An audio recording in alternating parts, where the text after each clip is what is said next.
तो ये हुए त्रुटि, मापन में कितनी त्रुटियां हैं, है ना। अब बात करेंगे सार्थक अंक। सार्थक अंक क्या होता है? ये कहता है किसी भौतिक राशि के या किसी संख्या की जो शुद्धता है उसके साथ साथ अगर उसमें कुछ गलती है, उसमें कुछ गड़बड़ है, उसको भी बताने वाला अंक। यानी किसी संख्या की या किसी भौतिक राशि के मान की परिशुद्धता, परिशुद्धता प्रिसिशन इसे बोलते हैं अंग्रेजी में, को बताने वाला अंक सार्थक अंक होता है। अब सार्थक अंकों में कुछ छोटे छोटे से नियम हैं कि भाई वो किस तरीके से गिने जाएंगे, काउंट होंगे। एक एक करके हम उन नियमों पर बात करते हैं, ठीक।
सार्थक अंक, ठीक। अंग्रेजी में बोलते हैं सिग्निफिकेंट फिगर, सिग्निफिकेंट फिगर। और अगर थोड़ा मोटी मोटी सी भाषा में समझें तो हो जाएगा महत्वपूर्ण अंक, ठीक। अब सार्थक अंक, सार्थक अंक के अंदर दो तरह का अंक होता है। एक होता है निश्चित, एक होता है अनिश्चित। एक होता है सर्टेन, एक होता है अनसर्टेन। यानी सार्थक अंक में दो तरह का अंक होता है। एक होता है निश्चित,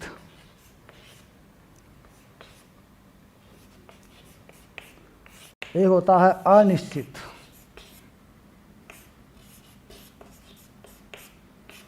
निश्चित अंक और एक अनिश्चित अंक, यानी सर्टेन नंबर, एक होता है अनसर्टेन नंबर।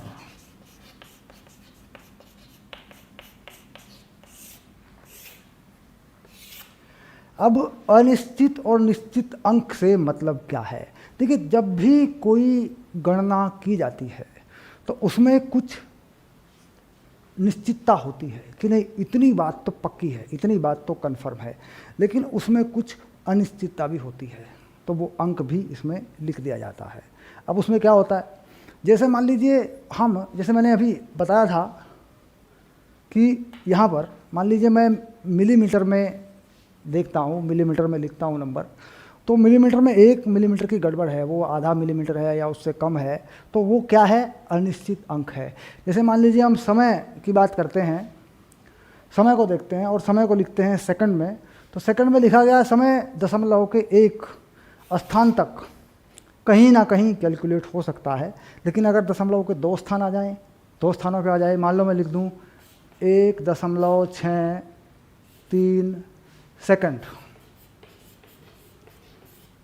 ठीक। तो देखिए ये जो नंबर है ये, ठीक, ये पक्का नहीं है, ये गड़बड़ है नंबर, क्योंकि सेकंड का समय वैसे ही बहुत कम होता है। और ये अंक कैसा हो जाएगा? कहता है ये अंक फिर निश्चित नहीं रहेगा, क्योंकि देखिए 1 सेकंड के बाद भी 2 दशमलव तक हम पहुंच गए, दशमलव के मतलब 2 स्थानों तक हम पहुंच गए हैं। अब यानी कि इसको क्या मान लिया? निश्चित। इसको क्या मान लिया? निश्चित। इसको क्या माना? अनिश्चित। ये मानने पर है। अब मान लीजिए दशमलव के बाद एक ही नंबर है 3.2, यहाँ कुछ और लिख दूँ 7, 3.2। ठीक, तो कहता है दशमलव के बाद एक ही नंबर है। इसका मतलब आप दशमलव के बाद एक ही नंबर तक पहुंच पाए तो ये जो नंबर है ये हो गया अनिश्चित।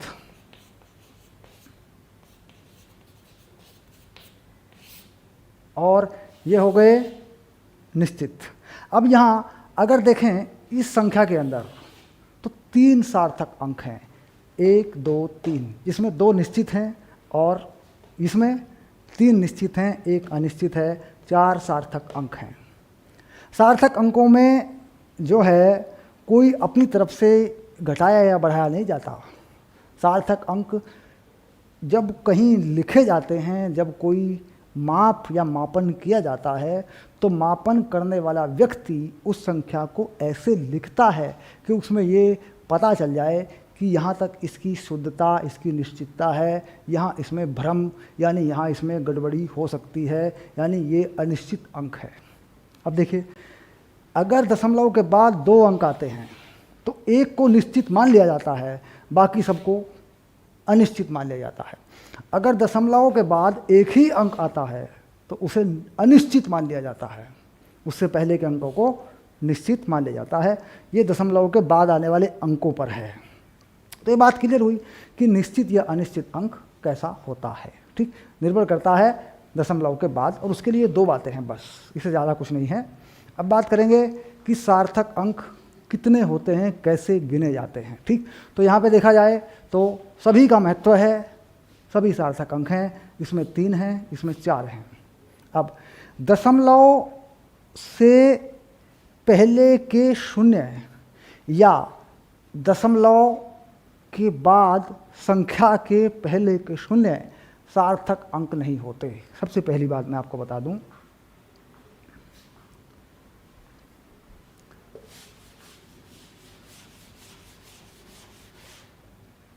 कि 0.0231, ठीक है, एक है 0.2315। ठीक, तो इसमें ये 2 अंक सार्थक अंक नहीं हैं, इसमें सार्थक अंकों की संख्या 3 है। ठीक, अब इसमें ये 0 सार्थक अंक नहीं है, इसमें सार्थक अंकों की संख्या 1 2 3 4 है। ठीक, यानी दशमलव के बाद शून्य हो संख्या से पहले या पहले शून्य हो, इस तरह के शून्य सार्थक अंक नहीं होते। अगर कोई संख्या बिना दशमलव के है 0 0 3 5 1, तो इसमें जो पहले के 0 हैं ये सार्थक अंक नहीं होते। तो इसमें कितने सार्थक अंक हो गए? 3। ये पहली बात आ गई। अब इसके बाद दूसरी बात करते हैं।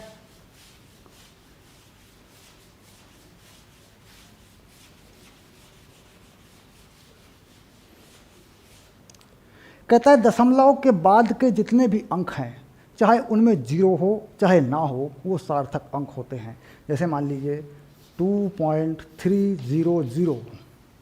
ठीक, तो ये शून्य भी सार्थक अंक है।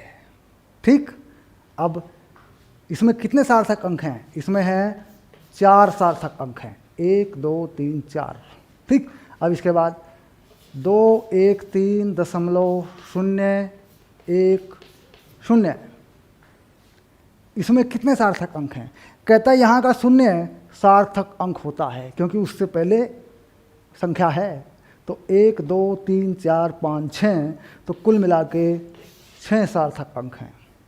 ठीक, अब अगर ये कर दें 0.03210.050, तो इसमें कितने सार्थक अंक हैं? कहता है ये 2 सार्थक अंक नहीं हैं, 1 2 3 4 5 6, इसमें भी 6 सार्थक अंक हैं। ठीक, यानी कहाँ का 0 सार्थक अंक है? दशमलव के बाद का 0 सार्थक अंक है अगर वो किसी संख्या के बाद लगाया गया। अगर दशमलव के बाद 0 0 0 लगा के वो संख्या लिखी गई तो पहले वाला 0 सार्थक अंक नहीं है। कहता है इस भ्रम को मिटाने के लिए हम 10 की घातों के रूप में संख्या को लिख सकते हैं। सार्थक अंकों को बचा दिया जाए, बाकी 10 की घात के रूप में लिख दिया जाए। कैसे करता है इसको?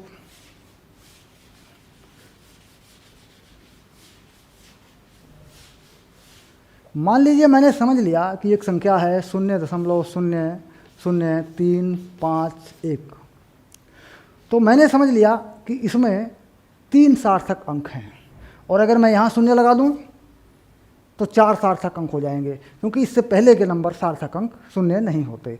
अब इस संख्या को सही लिखने का तरीका कहता है एक नंबर के बाद दशमलव लगाएं और इसे 10 की घात के रूप में लिख दें। तो इस संख्या को कैसे लिखा जा सकता है? ये हो सकती है 3.510 10 की घात। आपने कितना नंबर आगे दशमलव पहुंचाया? 2 नंबर आगे, तो -2। ठीक, अब देखो साफ साफ देखने में आ रहा है कि इसमें कितने सार्थक अंक हैं, 1 2 3 4। इस शून्य को हटाया नहीं जाता, ठीक है, ये शून्य रहता है। दशमलव के बाद कितने शून्य लिखे गए हैं, ठीक, ये निर्भर करता है। अब मान लीजिए जैसे आप लिखते हैं प्रकाश की चाल, मान लीजिए आप लिख देते हैं, क्योंकि हम प्रकाश की चाल के बारे में बात कर चुके हैं, हम लिखते हैं प्रकाश की चाल, ठीक, हम लिखते हैं इसको c, और ये होती है 3 × 10 की घात 8, और ये होती है मीटर प्रति सेकंड। तो लिखने का ये तरीका जो मैंने ऐसे लिखा है, ये गलत तरीका है। मुझे लिखना चाहिए 0 0 2 0 3.00 10 की घात 8। इसका मतलब क्या है कि ये मीटर है, ये 1 मीटर में 100 सेंटीमीटर हैं, ताकि आगे आने वाली गणनाएं, कोई इससे गुणा होता है, कोई इससे भाग होता है, कोई दूरी निकालते हैं, तो उसमें भी दशमलव के 2 स्थानों तक पहुंचा जा सके। तो इसलिए क्या होता है कि दशमलव के बाद कितने स्थान तक गणना होनी है वो नंबर लिखा होना चाहिए, और वो सार्थक अंक होता है। तो अब क्लियर हुआ इसमें कितने सार्थक अंक हैं? 3 हैं। तो लिखने का तरीका और उसमें सार्थक अंक, ठीक है।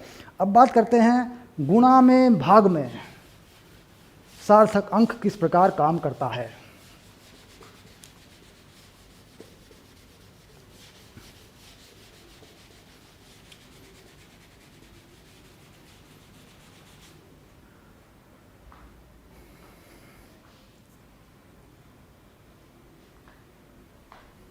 तो मान लीजिए 2 संख्याओं की गुणा करनी है, यानी गुणनफल।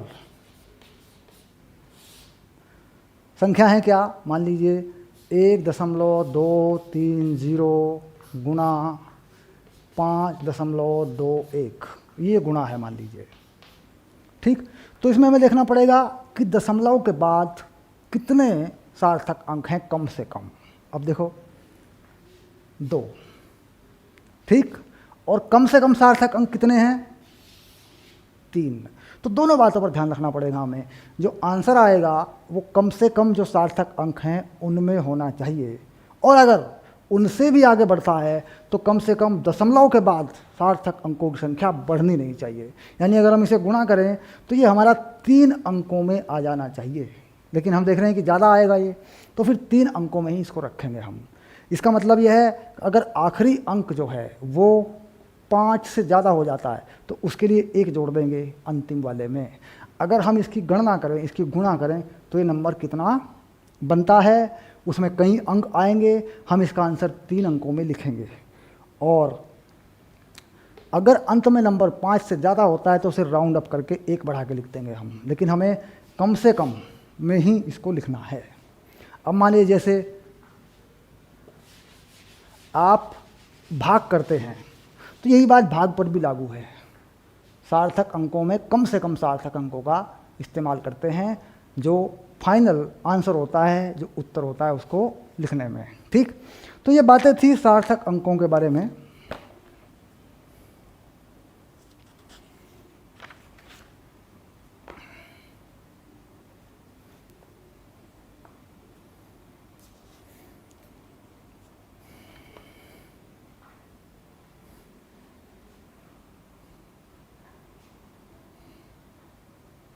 अब इसमें एक उदाहरण दिया इन्होंने, उदाहरण नंबर 13। इसमें कह रहा है किसी घन की प्रत्येक भुजा की माप 7.203 मीटर है।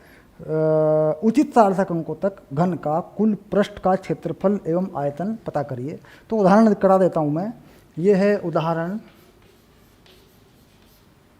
और ये है 13 नंबर उदाहरण। कहता है एक घन की भुजा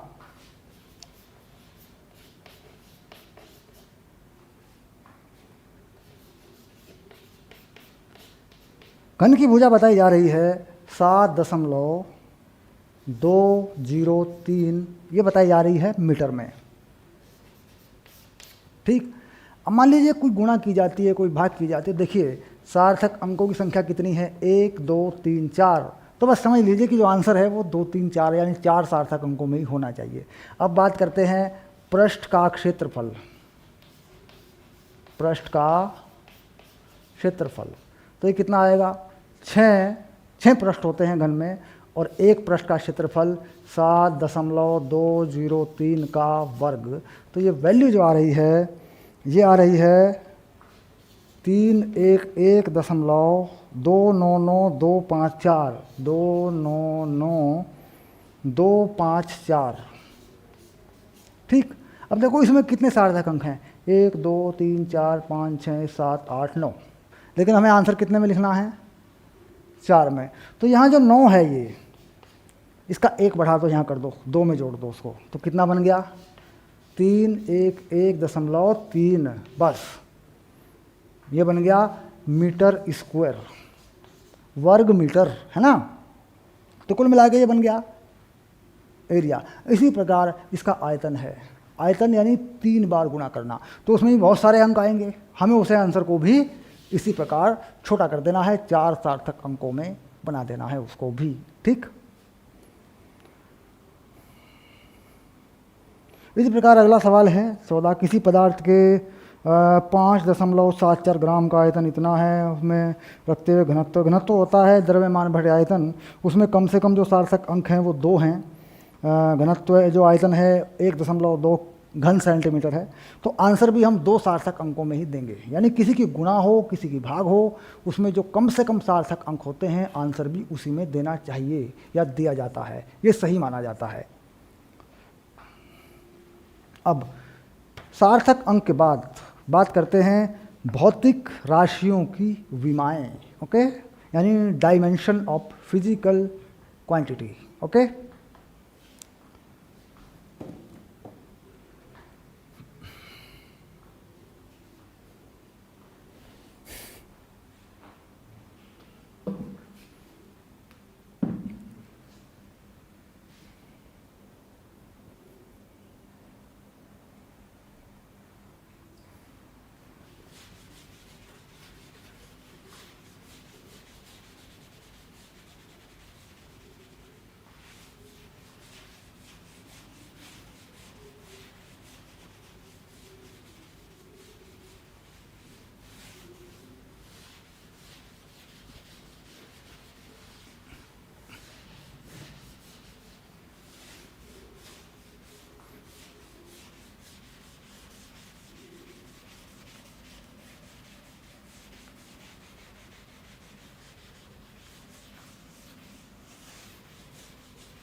अब हम आ गए हैं नई चीज़ के ऊपर इस चैप्टर के अंदर। नाम है भौतिक राशियों की विमाएं, है ना।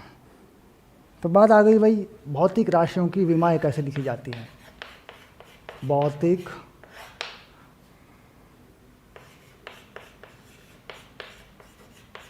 राशियों की विमाएं।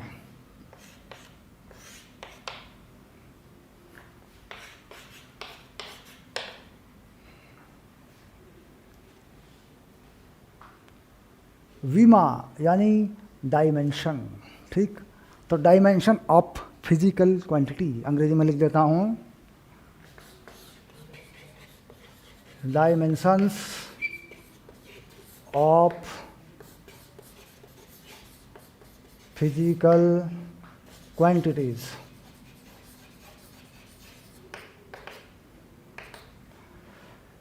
भौतिक राशियों की विमाएं। विमा क्या होती है? देखो, भौतिक राशि के प्रतीक की घात अगर देखें आप तो क्या लिख दूं मैं? भौतिक राशि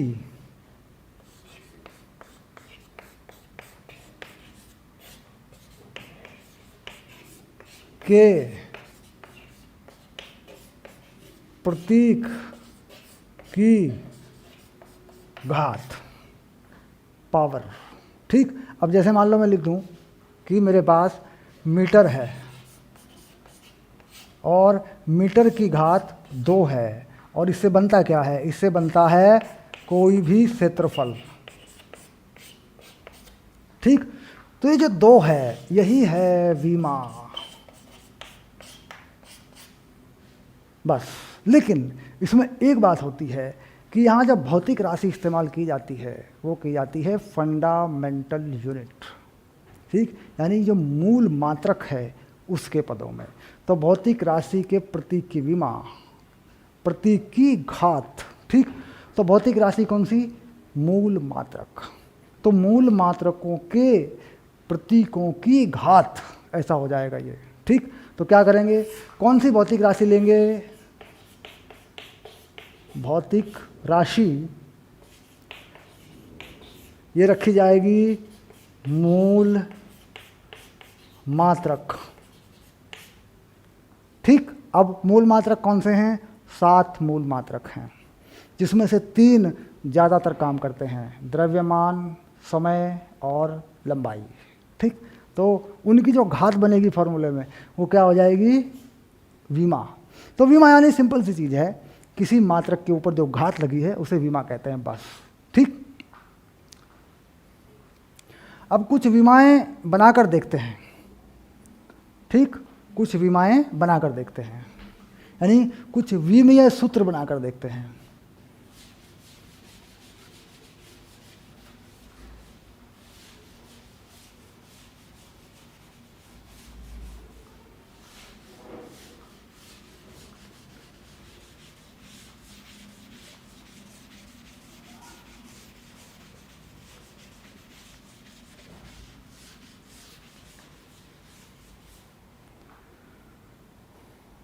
तो बनाते हैं बल का विमीय सूत्र,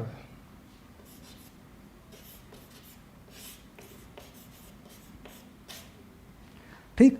तो विमीय सूत्र बनाने के लिए बल के सूत्र की आवश्यकता पड़ेगी, बल के फॉर्मूले की आवश्यकता पड़ेगी, ठीक। तभी पता लगेगा उसमें मीटर कितना है, किलोग्राम है, सेकंड है, क्या क्या है उसके अंदर। तो सबसे पहले लिखते हैं बल। बल होता है द्रव्यमान गुणा त्वरण, फॉर्मूला होता है F = ma, ठीक, बन गया। अब ma पर पहुंच जाते हैं। बल ma, मास, द्रव्यमान किस में नापा जाएगा? किलोग्राम में। त्वरण किस में नापा जाएगा? मीटर प्रति सेकंड स्क्वायर, यानी वेग में परिवर्तन बटे समय। तो ये आ गया मीटर प्रति सेकंड का स्क्वायर, सिंपल। अब इनके प्रतीक लिखते हैं, जो प्रतीक होते हैं। अब किलोग्राम का प्रतीक मास m, ये बन गई m की विमा क्या है? 1, ठीक। अब मीटर ये होता है l, एक ही बार है तो 1, नीचे समय टाइम ये बन गया 2। इस घात को अंदर ले जा सकते हैं ब्रैकेट के अंदर, यानी विमा में, विमा को एक बड़े ब्रैकेट में लिखा जाता है और घात होती है तो अंदर कर देते हैं। तो बल की विमा क्या बन के आ गई? mLT - 2 ऐसे लिख सकते हैं। ठीक, तो ये आ गई बल की विमा। इसे कहते हैं बल का विमीय सूत्र, यानी किलोग्राम मीटर प्रति सेकंड स्क्वायर। ठीक, तो बन गया। तो सिंपल सी बात थी, सरल था बहुत विमाएँ लिखना, बस हमें सूत्र पता होने चाहिए। मान लीजिए हम बल की विमा चाहते हैं, बल का विमीय सूत्र चाहते हैं, सिंपल हो गया। अब मुझे चाहिए ऊर्जा का विमीय सूत्र। कोई सी ऊर्जा, गतिज ऊर्जा हो, स्थिर ऊर्जा हो, कोई भी ऊर्जा हो, ऊष्मा हो, तापमान से ऊष्मा, हीट है ना, सौर ऊर्जा हो, नाभिकीय ऊर्जा हो, सब ऊर्जा, ऊर्जा का विमीय सूत्र। अब मैं बना देता हूँ ऊर्जा का विमीय सूत्र।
ऊर्जा का विमीय सूत्र, तो कोई भी ऊर्जा का फॉर्मूला बताओ। तो हमें बहुत अच्छा पता होता है कि जो गतिज ऊर्जा होती है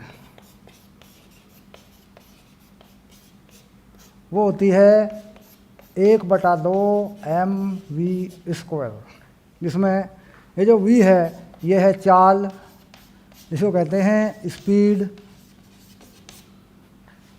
और m क्या है, ये है द्रव्यमान, जिसे कहते हैं मास। ठीक, अब इसका विमीय सूत्र लिख देते हैं। देखो, ये जो 1/2 है इसका कोई विमा नहीं है, ये नंबर है खाली। ठीक, तो मास ये हो गया किलोग्राम में, चाल हो गई मीटर प्रति सेकंड में। ठीक, अब किलोग्राम हो गया m, और मीटर हो गया L, प्रति सेकंड T हो गया नीचे। ठीक, अब देखो विमा बन के आ गई, विमा आ गई mLT⁻⁻1। तो ये बन गया ऊर्जा का विमीय सूत्र। सिंपल, देखो कितना सिंपल है विमीय सूत्र लिखना। लेकिन फिर कह रहा हूँ फॉर्मूले की आवश्यकता है, जो सूत्र है उसकी आवश्यकता है। तो क्या करना पड़ेगा विमीय सूत्र बनाने के लिए? हमें जो सूत्र हैं, जो फॉर्मूले हैं, उनको याद करना पड़ेगा। जैसे कहता है जो कोफिशिएंट ऑफ विस्कोसिटी है, यानी जो लिक्विड या एयर के घर्षण का, पानी या हवा के घर्षण का जो नियत अंक है, ठीक, उसका या कोई और ऐसा नियत अंक, नियतांक बोलते हैं, वो पूछ लिया जाता है। तो हमें उसके फॉर्मूले पे, जैसे गुरुत्वाकर्षण नियतांक होता है, ग्रेविटेशनल कांस्टेंट होता है, उसकी विमा कैसे निकालते हैं वो मैं बताता हूँ। तो पहले फॉर्मूले पे हमें जाना पड़ेगा, सीधी सी बात है।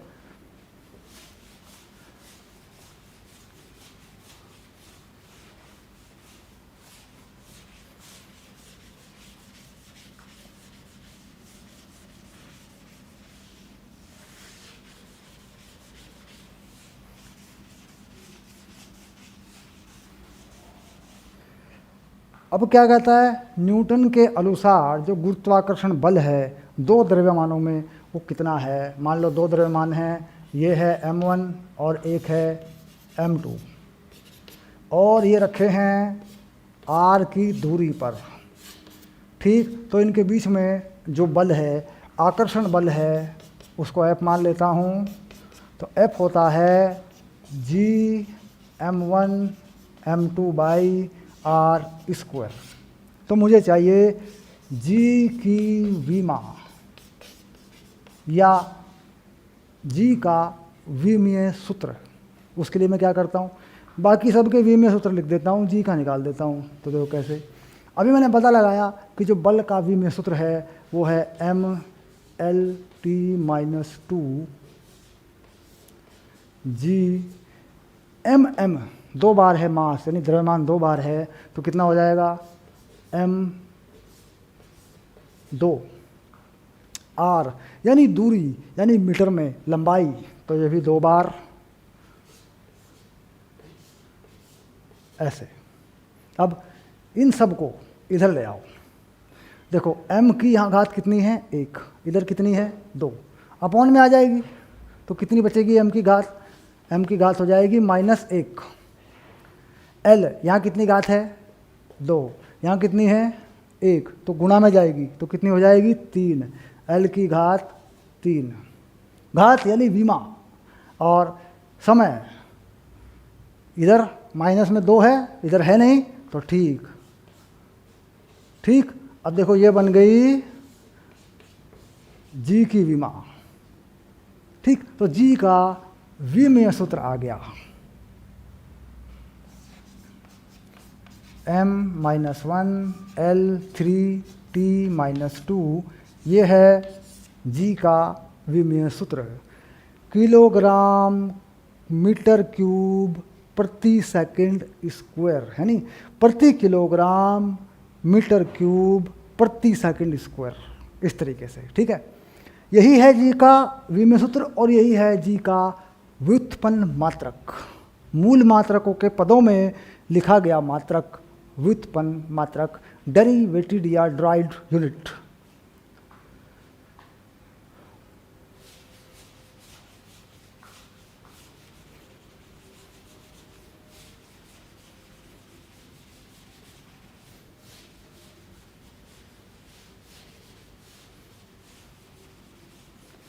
तो जैसे जैसे हम फिजिक्स पढ़ते जाएंगे, भौतिक विज्ञान पढ़ते जाएंगे, हर चैप्टर में हमारे सामने कुछ नए नए फॉर्मूले आते जाएंगे। उन फॉर्मूलों में सभी की विमाएँ हम लिखते जाएंगे।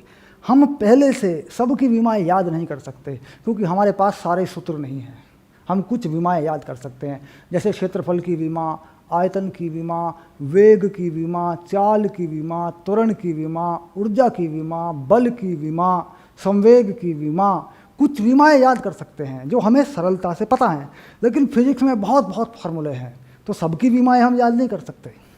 इसलिए जब हम उस फॉर्मूले को जान लेंगे, समझ लेंगे, वो हमें याद हो जाएगा, फिर हम उसके अंदर किसी भी राशि की विमा या उसका विमीय सूत्र बता सकते हैं आसानी से फॉर्मूले से। तो फॉर्मूले से कैसे बताना होता है ये मैंने आपको बताया, इसके मैंने 3 उदाहरण आपको दिए। ठीक, अब बात यह है कि विमा का काम क्या है, विमा से फ़ायदा क्या है। तो विमा के काम हैं किसी सूत्र की जांच करना, किसी सूत्र की शुद्धता की जांच करना कि वो फॉर्मूला सही भी है या नहीं। दूसरा काम, विमा के सूत्र के द्वारा राशियों को बदल देना, यानी मीटर को सेंटीमीटर में बदल देना, घंटे को मिनट में बदल देना, ठीक, यानी मात्रक बदल देना, ये दूसरा काम है। तीसरा काम है किसी सूत्र को प्राप्त करना, उसे व्युत्पन्न कर लेना, उसे ड्राइव कर लेना, डेरिवेटेड कर लेना, उसे सिद्ध कर लेना, यानी कुल मिलाकर कोई फॉर्मूला बनाना। 3 काम हुए। इन 3 कामों में विमाओं का इस्तेमाल होता है। अब एक एक करके हम इन तीनों को समझेंगे। सबसे पहले मात्रक बदल दें, इकाई बदल दें, ठीक। उसके बाद सूत्र की शुद्धता की जांच कर दें। उसके बाद कोई फॉर्मूला बना दें विमीय विश्लेषण के आधार पर, यानी विमाओं के नियमों के आधार पर कोई सूत्र बना दें। 3 बातें हमें करनी हैं, ठीक है।